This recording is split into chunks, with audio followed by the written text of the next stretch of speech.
Mais avec plaisir, salutations à toutes et à tous, je suis Jérémy, illustrateur, donc illustrateur de jeux de société, mais pas que, parce que j'illustre aussi des livres pour enfants, donc notamment des albums, des romans. Donc j'ai plusieurs séries comme ça, il y a Azuro, le dragon bleu que vous connaissez peut-être, il y a l'enfant dragon et Malenfer.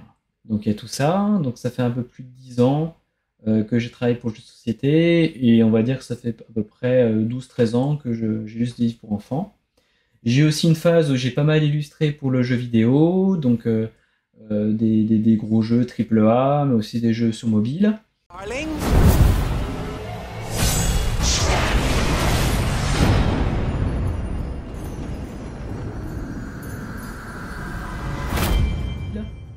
J'ai aussi fait un peu de packaging au tout début de ma carrière de freelance.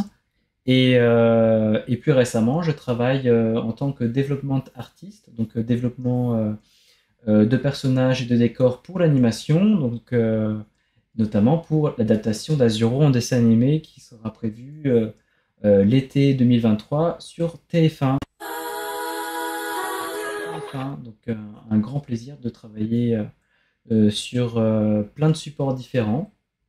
Donc c'est chaque travail, chaque boulot procure un plaisir créatif différent. Donc, ce que j'aime bien dans cette diversité-là, c'est que entre illustrer un livre et un jeu de société, c'est pas du tout pareil. Le livre, donc on illustre une histoire, donc on essaie d'apporter quelque chose en plus à l'histoire. Et dans le jeu de société, il y a ce truc qui est génial de servir un gameplay avec des illustrations qui sont variées. Ça peut être des cartes, des figurines, des plateaux. Et ce qui est bien, c'est que les plateaux ont des formes différentes, ouais, il y a une diversité de matériel qui est vraiment conséquente, qui est assez géniale. Donc c'est pour ça qu'illustrer le jeu de société, c'est un truc qui me plaît beaucoup, beaucoup. Et pour l'animation, bah, il y a aussi le plaisir de voir son personnage s'animer. Et dans le jeu vidéo, il y a un truc que j'aimais bien, c'était pouvoir incarner son personnage. Donc ça, c'est vraiment, voilà, je suis très content de pouvoir toucher un peu à tout comme ça. C'est un vrai plaisir.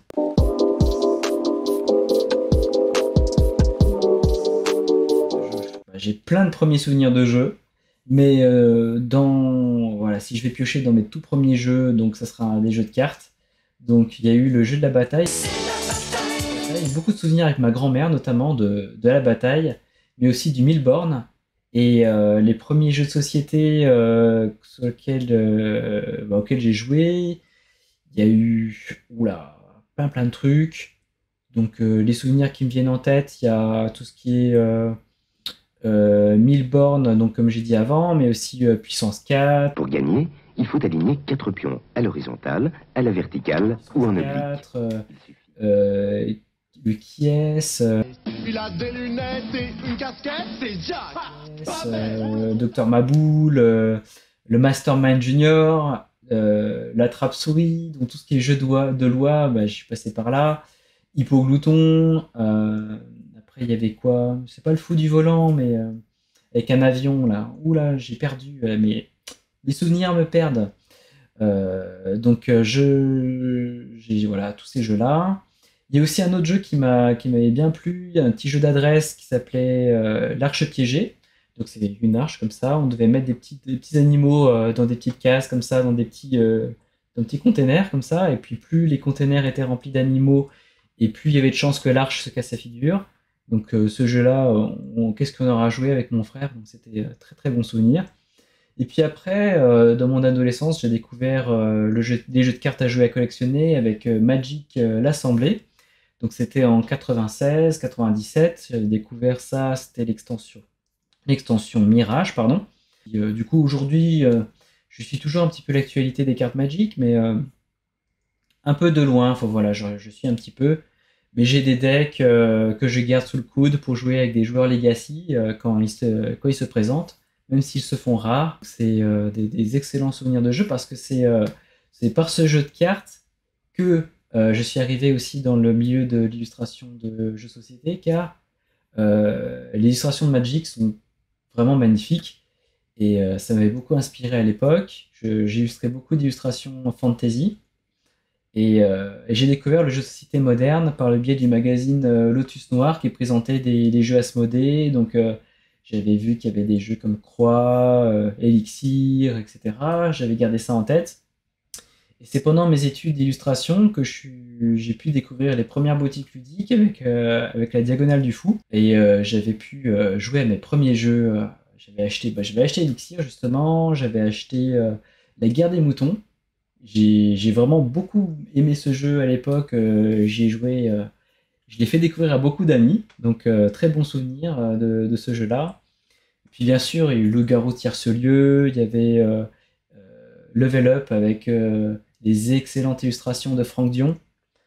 Et voilà, c'était mes premiers jeux de société. J'avais une petite ludothèque, un rikiki comme ça.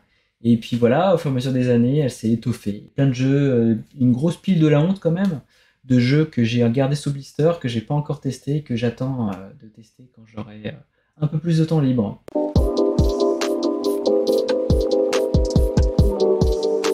Donc, oula, c'est une question qui est pas facile du tout. Mais voilà, donc en fait, quand je joue à un jeu, souvent, bah, en tout cas, c'est pour passer un excellent moment entre amis. Et j'ai ce truc de quand même de vouloir. Moi, je suis très stratégique, j'aime beaucoup les jeux de stratégie, on pourra en parler après. J'aime bien trouver les bons coups, faire les bonnes stratégies. Sinon, on fait un tunnel jusqu'à notre campement. Et Odagan et moi, on creuse pendant que vous balancez de la caillasse dans l'autre sens pour les éloigner du chantier. Bien analyser le gameplay et du coup de vouloir faire voilà, les meilleurs coups, voilà, les meilleures analyses, tout ça. J'ai aussi ce petit côté un petit peu regret quand je me rends compte que j'ai fait le mauvais coup, que j'ai fait le. Voilà, j'ai pas très bien compris la stratégie. Disons pas, j'ai pas ce côté. Moi, j'aime bien gagner quand je joue à un jeu de société quand même. J'ai pas ce côté mauvais joueur comme je peux le voir auprès de certains proches. Mais malgré tout, j'ai cette envie quand même de bien jouer, d'être à fond dans le jeu. Et du coup, voilà, on va dire un joueur un peu perfectionniste, mais qui sait quand même profiter du beau moment passé avec ses copains et puis la famille.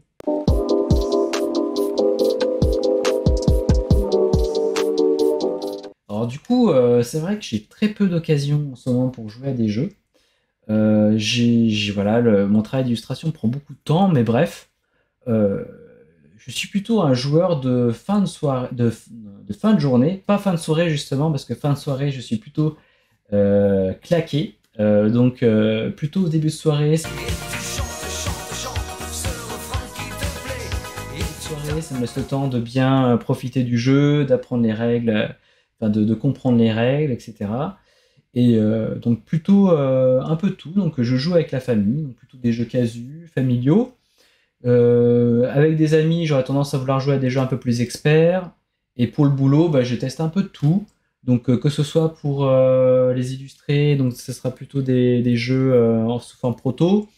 Donc je suis plutôt dans l'analyse, savoir un petit peu comment je vais pouvoir illustrer le jeu de telle ou telle manière. Donc c'est une approche qui est complètement différente d'une approche casu. Quand on appréhende un jeu de manière professionnelle, c'est pas du tout la même ambiance que quand tu joues avec des amis, des proches. Mais malgré tout, il y a sur les salons de ludique aussi, j'aime bien découvrir des nouveautés. Donc quand j'ai des copains qui me disent ah tiens, il y a la hype autour d'un tel ou tel jeu, donc ça peut vite, je peux vite m'embarquer dans plein de jeux. Mais par contre, je dis ça, mais dans les salons en général, mes parties, les jeux que je découvre, il n'y en a pas beaucoup. Je dirais que ça se compte sur les doigts d'une main. Mais ça me convient parce que j'aime pas trop accumuler les expériences ludiques. J'aime bien en avoir peu, mais qu'elles soient intenses, quoi. Que j'assimile bien le jeu et que j'aille jusqu'au bout de ce jeu-là. Plutôt que de faire vite fait tel ou tel jeu, les enchaîner, etc. J'aime bien enchaîner les parties, faire plusieurs parties du même jeu pour bien m'approprier le gameplay et bien l'apprécier. Voilà. Donc je suis plutôt du genre voilà, bien apprécier le jeu en y jouant régulièrement.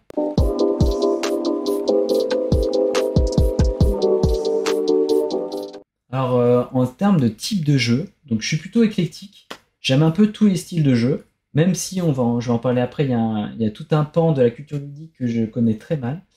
Donc je suis plutôt, j'aime bien les jeux de ressources, voilà. J'essaie à commencer avec, enfin voilà, de placement, de domino aussi, mais les jeux que j'ai commencé comme ça, il y avait eu Carcassonne, Seven Wonders. Il y avait ces jeux-là. Mais un des premiers jeux que j'ai pas mal poncé avec ma famille, c'était Small World.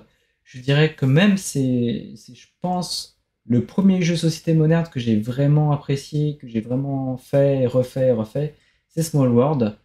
Il y avait un côté très stratégique, etc., selon les peuples, leur pouvoir, etc. C'est vraiment un jeu qui avait un côté très complexe, etc. Très frustrant aussi, qui est aussi les jeux d'adresse, hein, j'aime bien. Tout ce qui est jeux de rôle, etc., j'en ai fait un petit peu, mais pas beaucoup. J'apprécie aussi les jeux des deck building. Je réfléchis parce qu'il y a plein de jeux qui me viennent en tête, mais en ce moment, j'aime bien les petits jeux, comme là, j'ai récemment fait sur Board Game Arena, pardon, d'interprétation d'idées comme Mysterium. Il y a aussi Dixit, j'aime beaucoup Dixit, avec de superbes illustrations. Chaque Dixit est différent. Oui, bah, il y a King Domino qui me plaît bien. Il y a aussi Happy City, je vais dire Teeny City, mais non, c'est Happy City. Et puis il y a un jeu que j'aime beaucoup, c'est Azul.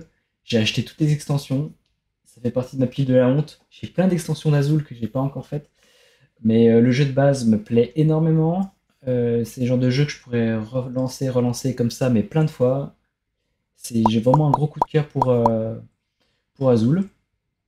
Et puis, il y a aussi parmi les jeux que j'ai illustrés, il y a des jeux comme Fertility qui me plaît beaucoup avec un placement de domino aussi, mais avec des ressources. Je trouve ce jeu très très malin.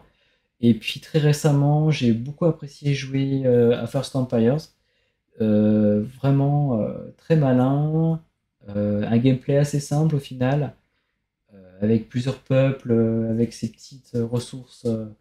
C'est pas vraiment des ressources, mais des pouvoirs qu'on acquiert au fil du jeu. Mais par contre, il y a un style de jeu, comme je disais avant, que j'ai pas trop fait, c'est tout ce qui est jeu à scénario. Donc voilà, j'ai pas encore fait les unlock, j'ai pas fait tous ces jeux-là.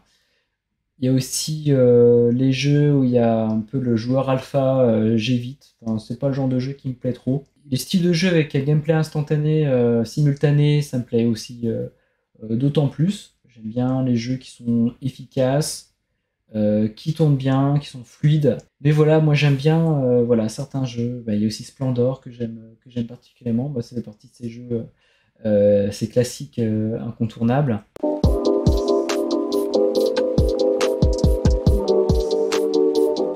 En fait, dans ce que j'aime dans le jeu, avant tout, c'est de se réunir entre amis, en famille, de vivre le jeu autour d'une table, sortir un peu tous des écrans, parce que je joue aussi de temps en temps à des jeux vidéo, un peu moins en ce moment, mais ça sort vraiment des écrans, parce que je travaille toute la journée sur écran, etc. Alors se retrouver à faire une activité ludique autour d'une table et de passer un bon moment.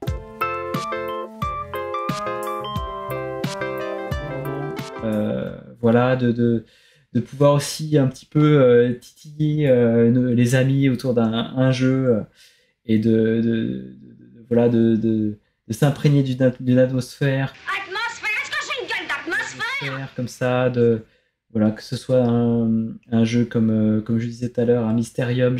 J'aime beaucoup mettre une ambiance musicale quand je joue à un jeu, et comme ça on est vraiment dans l'immersion.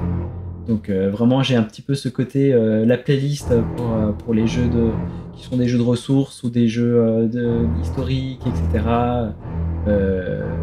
Ça me plaît beaucoup. Donc, et puis ce qui me plaît beaucoup, c'est aussi de voir les émotions qui transparaissent dans le regard des gens, quand ils sont vraiment à fond dans la réflexion, dans leur regard. On voit qu'ils sont vraiment voilà, à fond dedans. Puis il y a ceux qui sont plutôt, voilà, je joue un peu sans prendre le chou. Il y a vraiment... Et puis ceux qui sont un peu mauvais joueurs aussi, il y a ces joueurs-là qui... ça se sent tout de suite, voilà, ils sont très râleurs. Donc j'aime bien, ça permet de connaître mieux aussi les personnes. On découvre aussi de comment ils ils analysent les choses, comment ils s'approprient le jeu. Voilà, il y a tout un truc comme ça qui permet d'en savoir plus sur les gens qu'on côtoie. Je trouve ça génial. Le jeu société est vraiment révélateur de plein de choses. Et c'est ça qui me plaît en fait dans le jeu.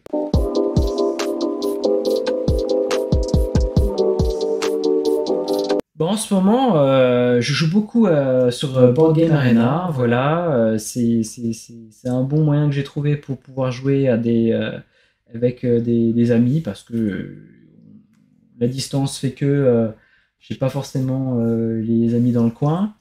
Donc en ce moment, on fait des parties de Seven Wonders Architect parce que c'est un jeu qui se relance bien, on peut enchaîner les parties assez rapidement.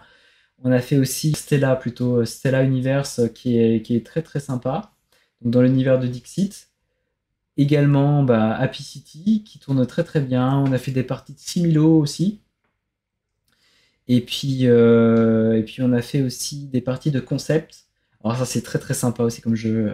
Quel est l'autre jeu? Ouais, on a refait des parties d'Azul. Il y a un peu Splendor aussi, j'en fais un peu de Splendor. Mysterium. Ouais, je tourne un peu beaucoup avec les mêmes jeux là en ce moment.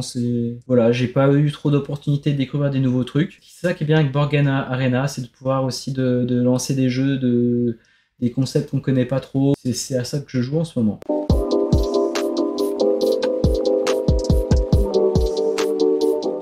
Donc merci à Toys & Geek pour cette interview. Donc ça m'a fait très plaisir de répondre à vos questions. Et je souhaite à chacun d'entre vous de passer des très bons moments ludiques entre amis et en famille. Et de profiter de ces vacances qui vont se profiler à l'horizon pour découvrir plein de jeux, mettre un petit peu, mettre à profit ce temps pour mettre fin à votre pile de la honte. De jouer à tous ces jeux auxquels vous n'avez pas encore eu le temps de jouer. Et puis voilà, peut-être que vous allez pouvoir découvrir des pépites ludiques de cette manière.